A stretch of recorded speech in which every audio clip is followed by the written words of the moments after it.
Hello guys, welcome back to my channel once again. In today's video I'll be showing you the small clip and the picture of the oldest man and women in Wanching village. So please watch the video till the end. And also thank you so much for subscribing my channel. Your support means a lot to me. And many might be thinking, why am I only showing about my village?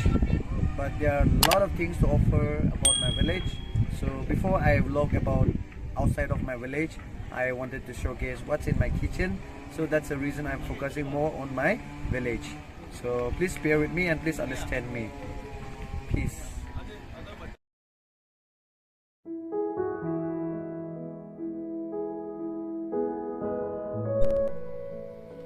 Mất cái yang pa yang ấy nhiều trăm từng năm ngập chìm kí thì nhiều yang vậy liên khang hoàn từ làm sao hành năng lắm lòng nhà hoàn từ yang mà quân chúng cả năng các phần bằng hoàn từ bằng lao công lý năng sung dùng xây hoàn từ dùng nhắc từ chúng cả năng các là trong môn trình cấm dú ai là nông ai tôn xin nhớ chương trình mai chú mía nam á đi áo làm tham trình năm năm hâm áp à u sung hoàng hạ ngân nhi sama yang lần ai sa trình kín dú về hâm á là cả nhông mông lù thằng nát thì vào cái ma thì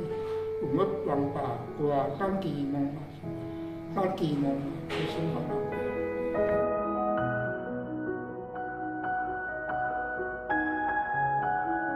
các bạn đừng chờ vang là các bạn ngậm nặng,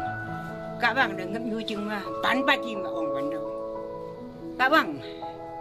ngậm nhui chừng là sai chỉ vang nhạc cái vang dạng lắm, vang ai ta tan ép tắm ha, ban chừng ngậm nhui chừng mà bu hôi yếm hai yếm lan này, chừng là man phun,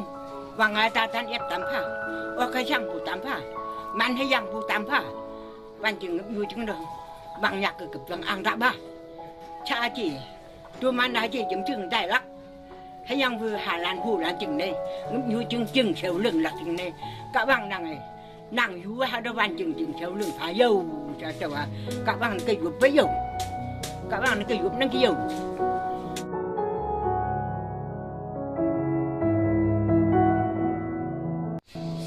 đến ngao con ngao vô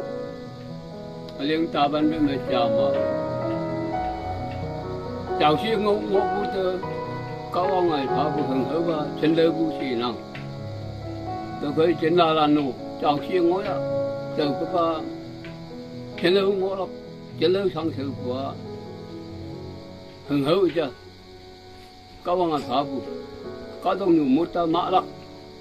xiên hay là mã lắc thì ông bồi trên đời sang sự của bồi mã lắc trên đời ngõ của mà trên là nụ chào xiên này các ông này mong bukit, kau ngai liang bukit yan ngô lắc này, numan không có bu, chào xí ngai ngồi à, đó kau ngai mong bu tôi, có chuyện là lần đầu bằng áo hay mà tắm nào.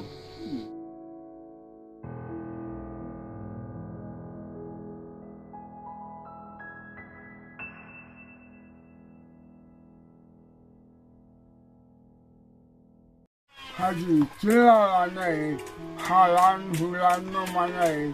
미세미여 자이부터 네부 하란 그터 몽흠부페 뭐왜 자마터 몽흠 뭐부아 하란 후란 리란 후순페 지쇼의 나양부 에티와 không có một cái quan trọng sao mà hàng ngộ đồng nghiệp mình ở đây là chỉ số cái dân là cả ông vương ngô là cái người Hà Lan đâu Hồ Lan đâu đồng nghiệp chỉ lấy tờ nghề muốn dùng một phải với Hà Lan Hồ Lan đâu xa cái dân là chỉ ngồi cho ba ngày mà chẳng ai ngồi là mà nó mang tới tờ không có bu Hà Lan Hồ Lan nó mang tới tờ gia yên Salam nó mang tới pháp với giờ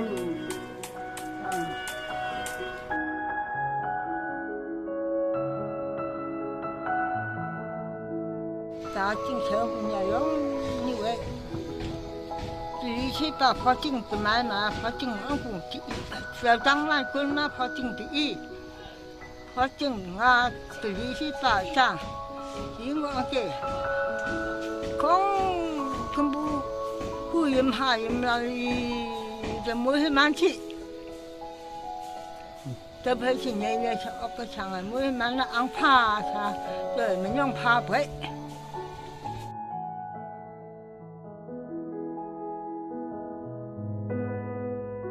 คนอยากกินไงบ้านจริงๆเลยประมาณจองกว่าเรียกกันมาขออยากมันlàm nóจริงเว้ยทางมันจะไปวิวากัน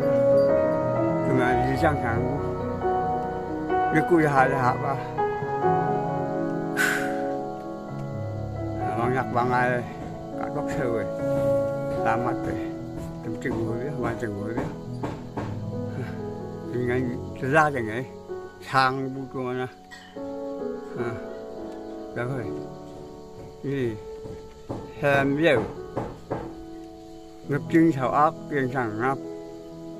chừng bưng zoom đây khăm đồ ốc giá vàng bằng zoom đây còn gì bàn bà lắm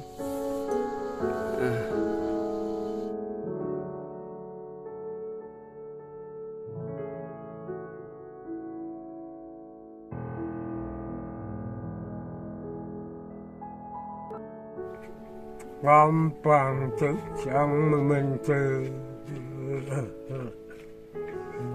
uống luôn hà mai hiện chẳng mình ra chẳng mình mong âm chính không luôn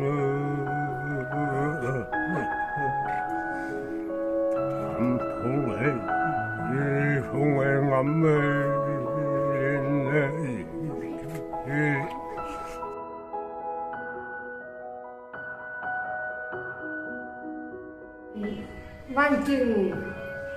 Wanching chừng sâu đâu